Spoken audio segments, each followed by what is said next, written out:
involves compromise, and compromise requires the consent of the principal, and the principal is the family of the victim.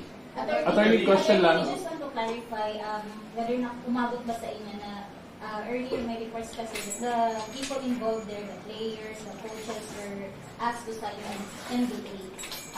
Paano po sila makapagsalita? If it's true, kung may NDA na po. Nakaabot sa amin yan. And as a matter of fact, kaya nga part sa aming statement na sana naman the players na, di ba, second, yan yung the players should be given the freedom to speak, and the coaches as well, because yung una talagang hiling ng pamilya, yung mama, ang tagal namin kagabi, no? Yung ano ba talaga ang nangyari, yung full account. Kasi hindi niya alam talaga ano yung full account. Pero on our own, kami naman, we are conducting our own investigation on the matter, no? Aside from coordinating with the CIDG as well as the NBI, we gather facts. Meron na kaming preliminary understanding with the CIDG na makipag-coordinate sila sa amin at sana naman ikonsulta nila kami, especially in the preparation of the affidavits. Kasi kami, we are also preparing our own. So, mag-compare notes kami. So, yung matter na yan, nakaabot yan sa amin. At sana po, hindi totoo yan na meron silang NDA. Alam ko yan kasi I'm a lawyer of 28 years already. So, maybe yung strategy nila is silent muna kayo ha, NDA tayo ha. Pero iba ito, estudyante nilang namatay dito eh. Ang babata pa, 18 years old eh. May 26, nag-18 si Rene ha. Bago lang talaga. June pa lang tayo ngayon. Estudyante nila, wag na tayo maggamit-gamitan ng mga legal strategy ng mga NDA. Ang kailangan dito is proactive transparency. Para malaman natin na di ba Ateneo mahilig ng accountability. Di ba? They call on accountability even from their own students, even from other persons. Siguro tumingin sila sa sa mirror at sila din dapat accountable. Kaya nga ang last statement ko, practice what you preach. Attorney, speaking of accountability. Yeah. Well, if it is against public policy, all lawyers know that. No, if it is against public policy, it cannot hold water. All lawyers know that. Speaking of accountability, Attorney, do you believe this case could set an example of accountability in similar incidents involving student athletes? Yes, this is a defining moment. No? Although there are cases in the past, which already even the Supreme Court has ruled upon such cases. But again, this case would give a very apt opportunity again to guide as to future actions on the part of schools as well as coaches, so that there can be clear guidelines as to what to do in cases of off-campus activities. Do you think, John?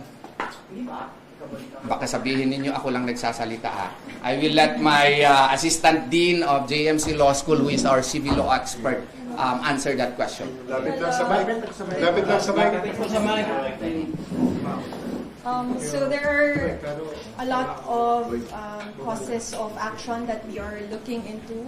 I think it has also been widely and publicly discussed, causes of action like quasi-delict. We're also looking at criminal negligence, contractual breach as well. Those were discussed. I think the topic about loco parentis, the school and administrator as well as the teacher's special parental authority over its students, whether it is in campus or off-campus activities, for as long as they are state and school sanctioned or it was authorized by the school. Of course, if there is any death, for example, in this particular case, the school or the institution might also have some liability. I would also like to add that I am sure the public also knows that the Commission on Higher Education also have an existing memorandum or regulation that should have been complied, by the institution, by the coach, the coaching team, before they had their boot camp or activity in Dipaculao, Aurora. So this is also one thing that we are looking into, and which is why we are also very dependent, on the results or outputs or outcome of the investigation by government agencies. Because as the Attorney Torion has mentioned, the repository of information is Ateneo. The witnesses are the coaches and the players themselves. The documents that would show the who authorized the activity, who allowed the students to be off campus. I mean, all this information are within the control and possession of Ateneo. And we can only establish that either when they proactively become transparent, when they volunteer the information, or if they cannot, then when they are legally compelled to do so. And that is the role now of our government agencies through the investigations that they are now conducting. And we're, thankful also for the PNP, NBI also there, the sports stakeholders panel also very proactive, and we thank them as well. And we just hope not just, full cooperation from the institution, but as well as, proactive transparency, as what we have repeatedly mentioned. Are you satisfied with that? Before that, so that there will be a full answer, no? Assistant Dean Resi Rizada Nolasco was talking about CHED Memorandum. That she is actually referring to CHED Memorandum Circular 63, series of 2017, no? Which governs all off-campus activities of all higher education institutions in the Philippines, including Ateneo, regardless of its autonomous status. No, there must be a prior written approval from authorized school officials. Second, there must be a designated supervisor with specific safety responsibilities. There must be a medical officer or first aid personnel. There must be a detailed risk management plan. There must be an informed parental consent. Informed parental consent. Coordination with the local government unit at the destination, and there must be adequate emergency action protocols. No. So these are the requirements before you conduct an off-campus activities. As to whether or not Ateneo de Manila complied with this, that is for Ateneo de Manila to answer. Yes. Two questions lang. Can you walk us through kailan yung official as the legal representatives of the Baterbonia family? And second, may kami na po ba sila ng autopsy ni Mo? Okay.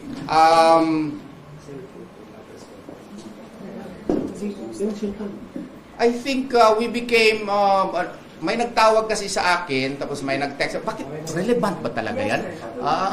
May nagtawag sa akin, tapos may mga nag-text sa akin, tapos mga June 9 ata, early morning.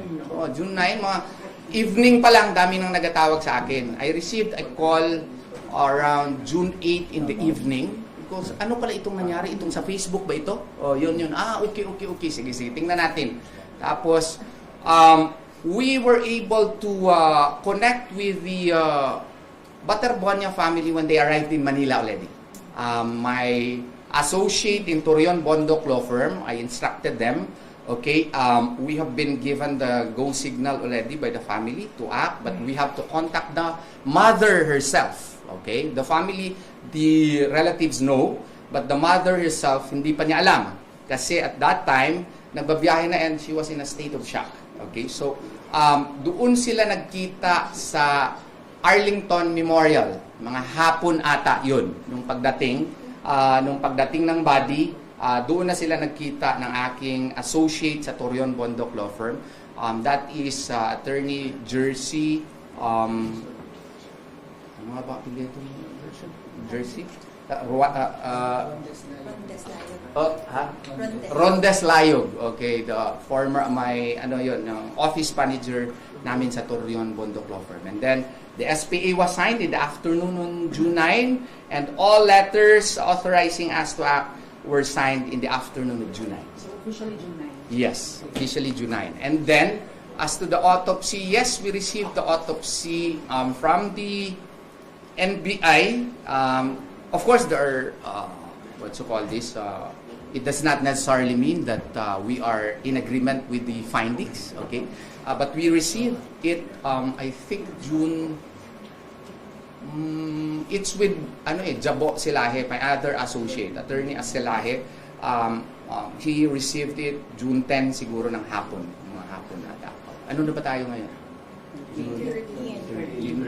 I'm not sure with the dates, pero na-receive namin yun. Nandun ako, I instructed Attorney Silahe, i-receive nyo you deserve to have a copy. I took picture pala. Tapos, Dito. alam na lang, nakita na rin ng parents.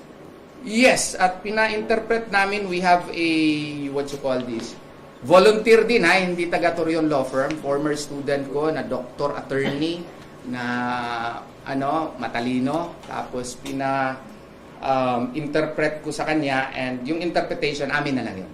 Okay? So are you confirming Yes. May addition si ano. Let me add lang po, I would like to come to the defense of Attorney Toriono, and that's why I was wondering why it became such, a news very quickly.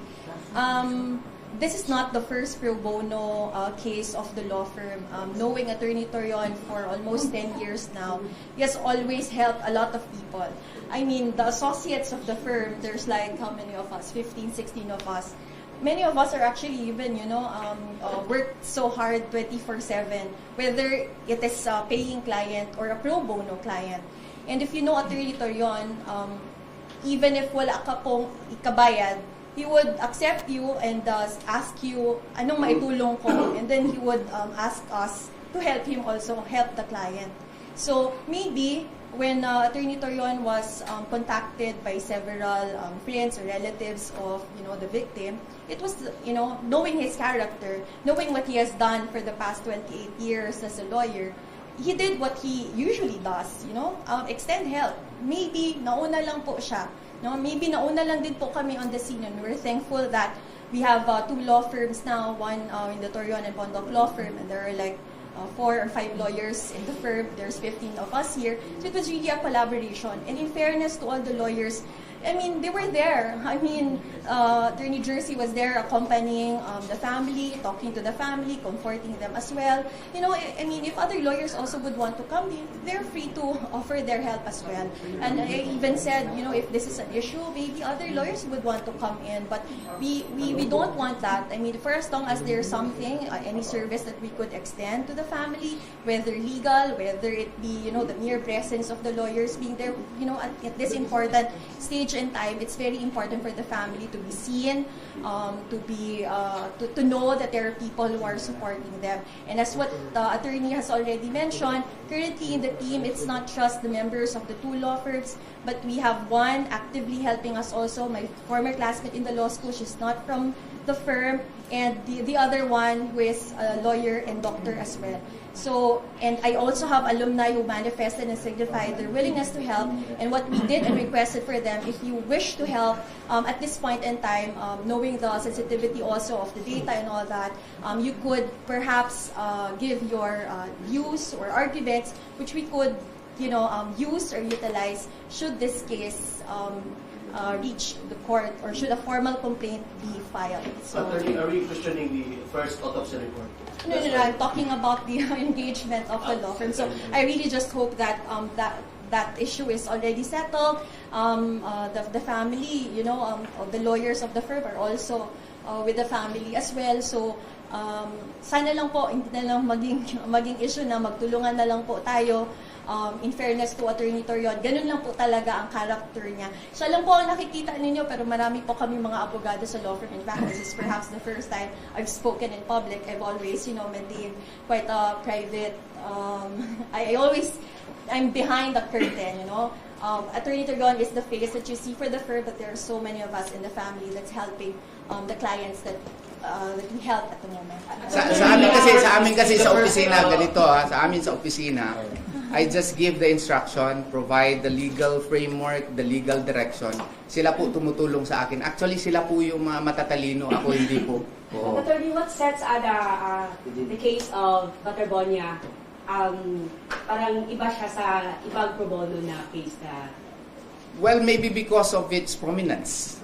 Pero yung kay Kapitan Bukol, ako rin yun ha.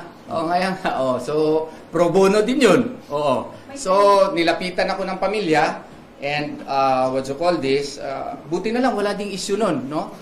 So nilapitan ako ng pamilya, pro bono din yun. Dami kaming mga tinulungan na dito ng mga murder cases din na pro bono. Kung hindi talaga makabayad, tinutulungan namin.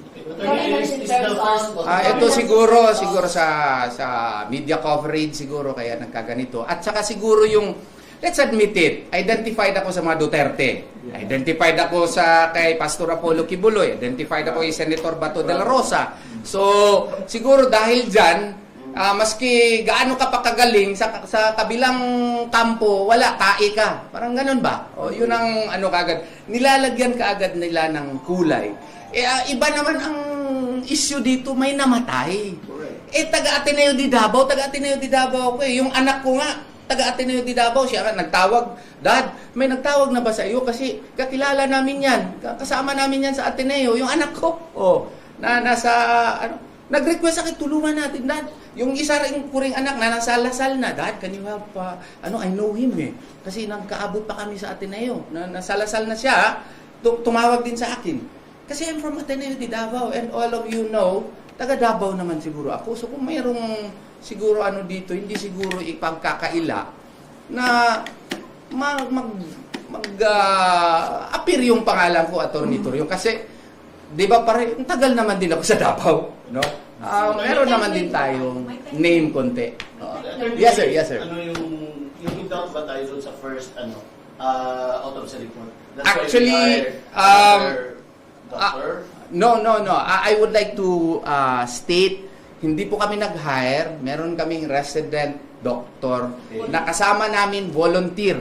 Okay? Na estudyante ko dati sa Ateneo de Davao. Ngayon lawyer na yun, doctor lawyer siya. Siya yung tumutulong sa amin pag-interpret. Okay? Kasi aaminin ko, abogado ako, 28 years na, pero yung mga medical terms, hindi ko masyado kabisado. Pwede nating i-research, pero kinakailangan natin yung expert opinion talaga. So, naghihingi kami ng expert opinion on the matter. But if the result of the autopsy report will be contrary to what NBI has released, are we going to question this? No, not necessarily question. Maybe there are other options under the law. It's up to the family to decide as to whether or not to avail of those options under the law. Sir, attorney, Yes, ma'am. may kasi news circulating that the family is seeking for another independent autopsy. We will confer that with the family and we will confirm kung totoo yan. Right naman nila yun eh. So kung totoo yun, right nila yun, they might avail of that. But I'm not confirming it yet. Since living na siya sa 24 attorney, saan na tayo ngayon? Ganito, no? Ang mangyayari is sa Monday, pupunta na siya sa Agusan. Tapos, 7 days siya doon. Nag-assign na ako kasi nag-request din yung family na baka pwede may lawyer din kaming i-assign doon. I'm asking, kasi kami sa law firm, 17 kami. So kung plus kaming dalawa, kasi 15 yung associates, kaming dalawa, so 17 kami. So magkuha kami, baka si Attorney Reginald Santiago, itong Bartap Natsir namin, ang ipapunta namin doon, no? Rotation kami doon nandun, no? Why is that needed? Because we still have to secure statements. As a matter of fact, last night, mga 11 o'clock na ako na kinukuna namin mga statements. Kasi hindi kami masyado makatrabaho sa Manila. Ang daming mga bisita. Tapos, we're taking advantage of the time here in Davao. And then, secure all statements. And then, sa Agusan. So, kailangan may resident lawyers din kami nandun para to get all statements na available. Attorney, so far, ano yung mga na-receive na assistance ng family from Ateneo? Arlington Memorial, I think, was paid. No? To be fair talaga, to be objective, I think Arlington Memorial was paid for by, by Ateneo. And condolences, flowers, and Financial, wala. siguro mas mabuti siguro yung kliyente ang mag-confirm kasi may mga baka mayroon ding instances kasi wala ako doon, mga associates ko lang nandun, so hindi ko alam yung iba pa. So what will happen, attorney, if coach doesn't come? Well, we will do whatever is necessary, legally. We are coordinating with the CIDG, and if the evidence warrants, we file cases. Attorney, follow up dun sa statement you mentioned that you're gathering statement. Kasama na yung family sa nakuha niyo. Of course. Yes, ma'am. Attorney, may nag-release ng statement ang I don't know if it's an ex-wife or wife of Yes. Baldwin. Actually, kaya natagalan ako. Minonitor ko yun kasi importante yun sa aming kaso. So, I don't know. I have yet to check the veracity of it. Hindi naman po pwede na i-accept natin yan hook, line, and sinker. Kaso ito gira ito. Iba yung chismis, iba yung marites, iba yung acceptable in court. So, kaya nga medyo natagalan ako kasi I received that info. So, I had to listen to it and we will verify. If that will stand in court, of course, we will utilize it, but subject for verification. So are you going to, let's say, get her affidavit to fortify your legal That is too early yet. We do not know her, as a matter of fact. We have to verify, and then we will vet. And if all of the requisites for a court testimony are met, then I might perhaps send Attorney Reginald Santiago to, Canada ba yun? New Zealand to secure his affidavit or perhaps communicate via internet and then require her to have it apostilled and do the necessary thing in order for it to be legally admissible in the Philippines. Professor, totoo yung sinasabi niya sa statement niya na I have to be honest with you. If it is true, it is very useful for us. Yes, ma'am. The House is going to conduct what we call an inquiry into the fatal incident. Any comment on that? Well, that is good. That is a welcome development also. But I hope the Senate will so conduct likewise. No, not because we trust the Senate more, but mas maganda kasi yung sa Senado kasi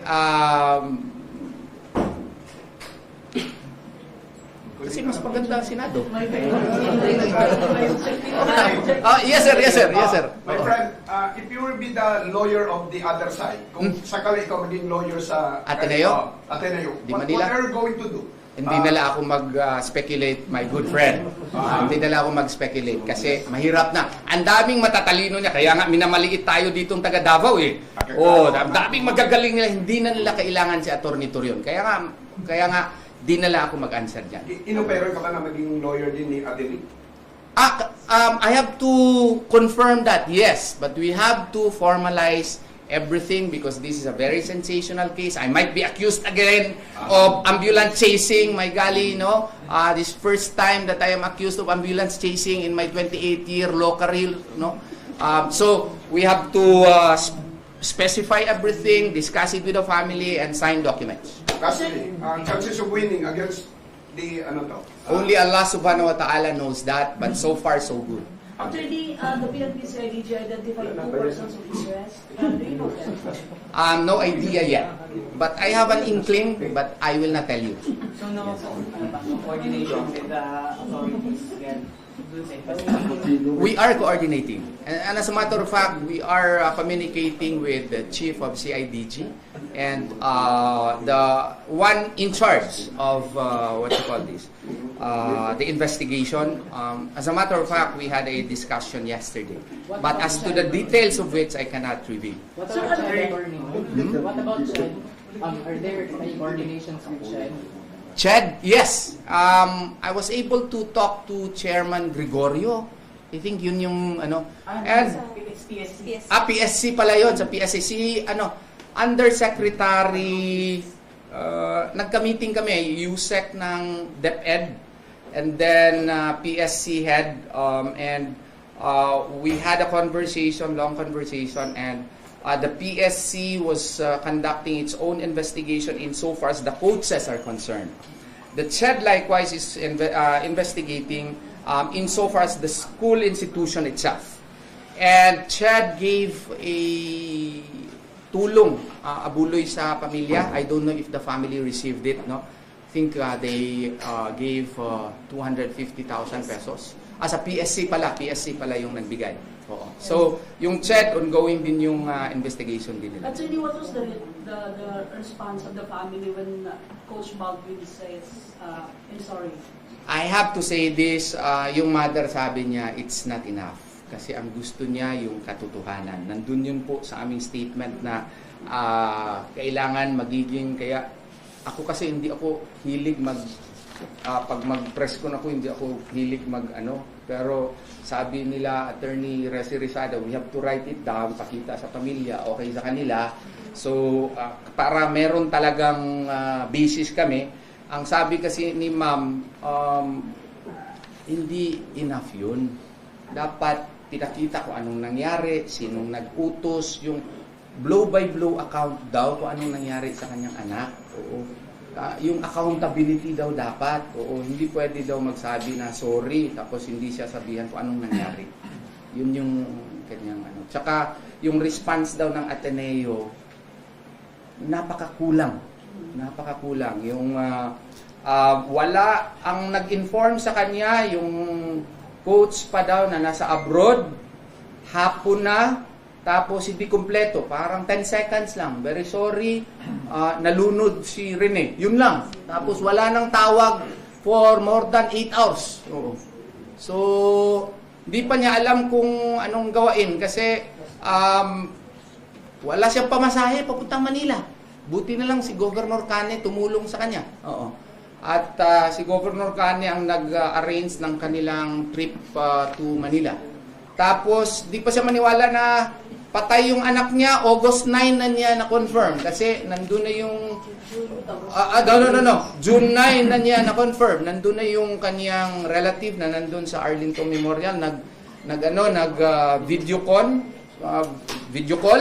Nakita niya yung anak niya, nagtataka siya bakit nagbula-bula pa daw ang baba. Wala limpyo, napay mga balas. Oo. Wala man lang daw ilisi yung anak. Hindi man lang binihisan. No. Basa pa yung suot. No? Yun ang kanyang mga hinanakit ko. Attorney, given the seriousness of this case, attorney, allegations that Coach Tab, are there any legal steps that being considered to prevent Coach Tab from leaving the country? We did already. As a matter of fact, I think June 9, we wrote right away a letter to the Department of Justice, care of the Bureau of Immigration for the issuance of an ILBO, no? Immigration Lookout Bulletin Order, supposedly to keep watch as to whether or not Coach Baldwin will leave the country. And I think the Department of Labor and Employment also sent a notice to him to determine whether or not he has a valid alien employment permit, and that augurs well to our purpose likewise, because if he has no alien employment permit, then any and all employment by Ateneo of him without this requisite would be void, and therefore his presence in Aurora Baler would be questionable legally. So all of these matters are now being undertaken, and I hope and pray that this will lead to the truth as to what happened. Are you done getting statements sa Aurora side? Aurora province? Wala pa. Nahihirapan kami doon, honestly. But there are progress that are happening. The details of which, of course, I cannot reveal to you. But we are doing everything we can so that we can have a full picture as to what happened on June 8 of 2026. Pero PNP reports yung galing po. Ha? Yung report ng PNP. Medyo hindi kami happy doon sa Aurora report. No? I think it was a very premature declaration that no foul play, accident lang daw. We already intimated our feelings to the CIDG as well as NBI in front of Mother Baterbonia, and pati siya na-shock bakit daw nagsabi na kaagad yung Aurora na aksidente yung nangyari. Ang bilis-bilis daw ng investigation. Kung ganun, hindi pa nga niya alam anong nangyari, meron ng finding na kaagad, no? She found it very questionable. And we intimated that to the CIDG, and CIDG head of the investigation told me that they are doing something to correct it, because according to him, it was not the right thing to do. Is it sa part po sa family ni Baterbonia po, is it possible for the family na mag-demand something from the school, for example, na there's something na-circulate po na yung school kung sasagot sa education ng mga siblings ni Rene. Is it possible po or responsible po? It's really up to the family, no? Kasi kami pong mga abogado, nag-iingat-ingat kami sa mga bagay na yan. Kasi baka makakusahan kami na dun ang aming pag-handle ng kaso patungo dyan. Hindi po. We are actually preparing for the worst case scenario. We are doing anything and everything that we are imagining that there is no settlement and cases will be filed. If there are settlements along the way, that is a matter that can be decided only by the family. That's not a decision that can be made by us. Attorney, going back to the prominence that you mentioned, kasi you're Apo Duterte and yung ad mo naman is parang anti-Duterte naman. Do you think this will also naging sensational itong si Rene? I could not speculate on that. No, maybe it's contributory, but I think the fact that Rene was a very promising young basketball star. Imagine 18-year-old ang galing mag-basketball tapos galing sa kahirapan at naging magiling na basketballista. Yung uniqueness ni Rene ang dahilan nito. Going back in sa points na 5 points na ni-mention mo kanina na parang disregard ng school yung policy or yung parang reminder ng resort. Kaya kung source din po. Yung source? Sino nagsabi po? May interview yung may-ari ng resort himself. So, yun ang nagiging nagiging basis namin. Kasi na-interview siya sa TV. So, sinabi niya sa TV. So, I presume that he will stand by it because na-recorded na yun na nagsabi daw na they were given such warning. Yet, the Ateneo team decided to proceed.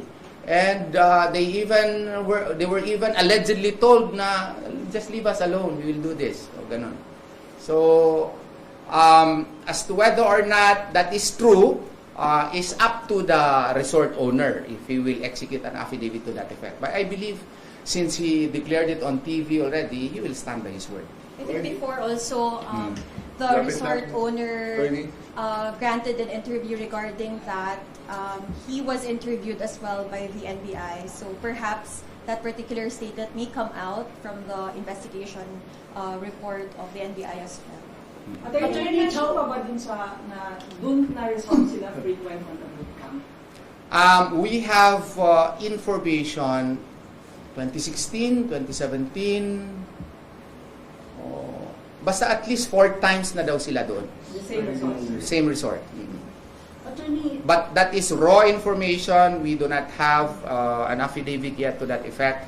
But we have a source, but we do not have the affidavit of the source yet. Okay. Attorney, may lumabas na report, drowning or choking? I could not, yung nasa papel is asphyxia daw. So yung asphyxia parang wala ng hininga. So let's leave it at that. Most recent conversation with Divine's family attorney. Hindi ako nakausap. Unang nakausap niya was my associate, Attorney Selaje. Yung kanina, sino nga ba yun? When was that attorney?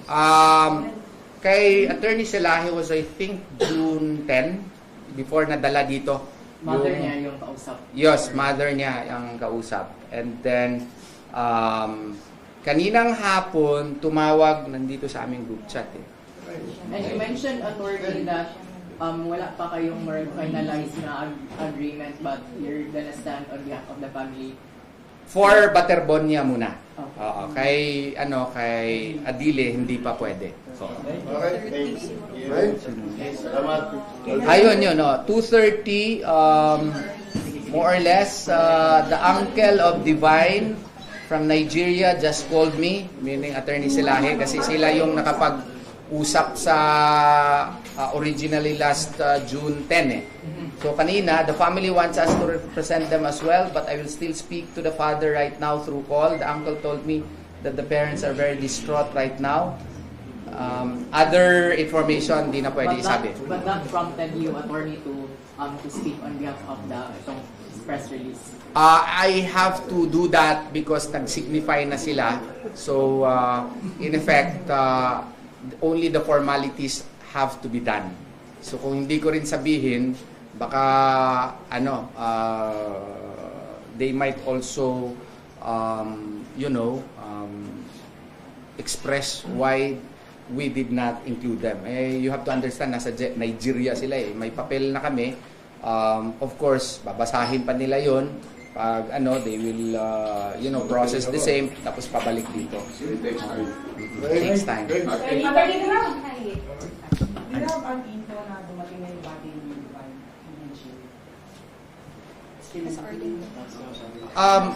That information, kaya nga we have to correct it eh. Yung nakasulat dito, nasa Arlington pa ang body. But they are processing the body to be sent to Nigeria. Yun po ang correct na info. Attorney, last na attorney, after 5 days, how is the family right now? Yun nga, kagabi, merong nakapag-smile kay ma'am. Si Gerald Anderson. Na-smile siya.